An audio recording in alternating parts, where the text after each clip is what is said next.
Welcome back. The number of unaccompanied minors crossing illegally into the country skyrocketing in the last 2 months, and space is running out at facilities to hold them. So who is to blame? President Biden's critics say it's the commander-in-chief's fault, and the Biden should take notes from the Trump administration, what they did at the border. White House Press Secretary Jen Psaki is having none of that. Watch. We don't take our advice or counsel from former President Trump on immigration policy, which was not only inhumane, but ineffective over the last 4 years. We're going to chart our own path forward, and that includes treating children with humanity and respect and ensuring they're safe when they cross our borders. God, that makes me mad. It is not about being humane or respectful toward children. That is not what they are doing. All right, so is our current president ever going to do any better than the past ones? Joining me to discuss, former acting Secretary of Homeland Security and Heritage Foundation visiting fellow. He's just visiting. Chad Wolf is here for the first time. Welcome to your maiden voyage on the SS Canadalia. How exciting for you. Thanks for having me. Indeed. So the issue here seems to be family separation.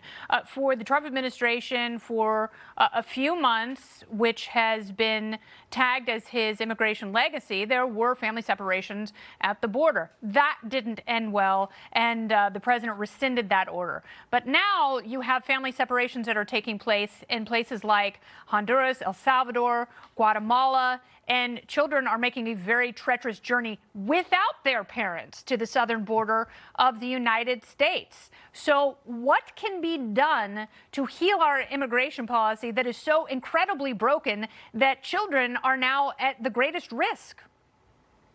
Well, I think there's a number of things that can be done, and certainly we did a number of those policies in the Trump administration all the way up until January of this year. But what I can tell you is right now we have a crisis on our southwest border that is entirely self-inflicted. The Biden administration, since Inauguration Day, has done a number of things that have not only dismantled a network of policies and programs that kept such a surge at bay, but they are sending a signal, as you indicated, to those families and to those children and to other populations that it's okay to take that journey, because once you get to our border, you will be let in and you will stay here for years and years and years. And that's really their ultimate goal. So I think it's all the pull factors, the incentives that the Biden administration is sending forward today that's really causing this surge. It is, and it's chaotic. And it is incredibly inhumane. And, you know, I didn't appreciate when President Obama did it. I didn't like when President Trump issued executive orders on immigration. And now you have 3 administrations in a row who have, for at least part of their terms, had the House and Senate.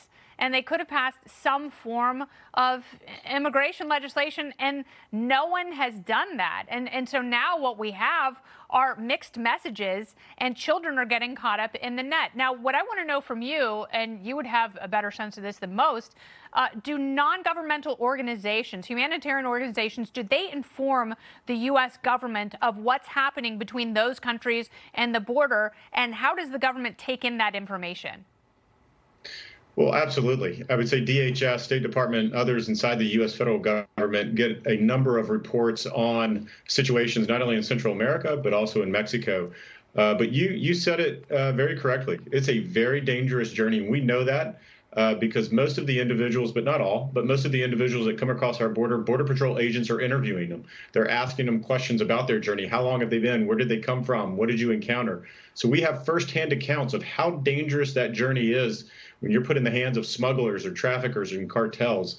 And so this message of it's okay to come, or don't come now, but eventually you can come, is just not a message that we need to be sending right now.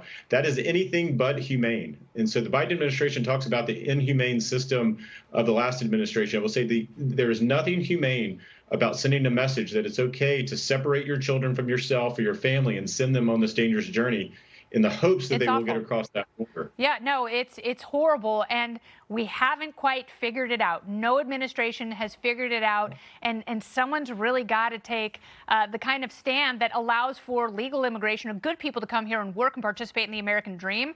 And for bad people who are coming here looking to bring in drugs, maybe we need to end the war on drugs. Maybe we need to legalize drugs so they're made in this country. And, you know, the demand is going to stay the same, but at least you shift the supply so you don't have narco terrorists trying to infiltrate.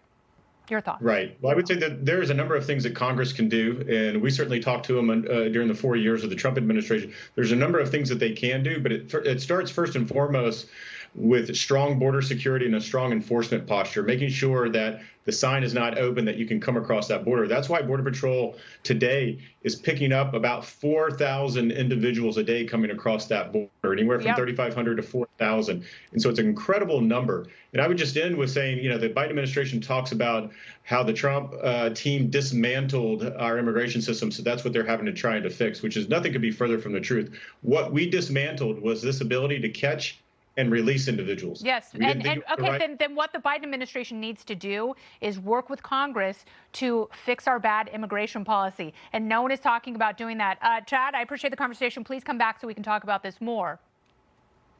All right, thank you. Thank you. Thanks for watching the Heritage Foundation's YouTube channel. With more than 500,000 members, we are the nation's largest conservative research and education institution.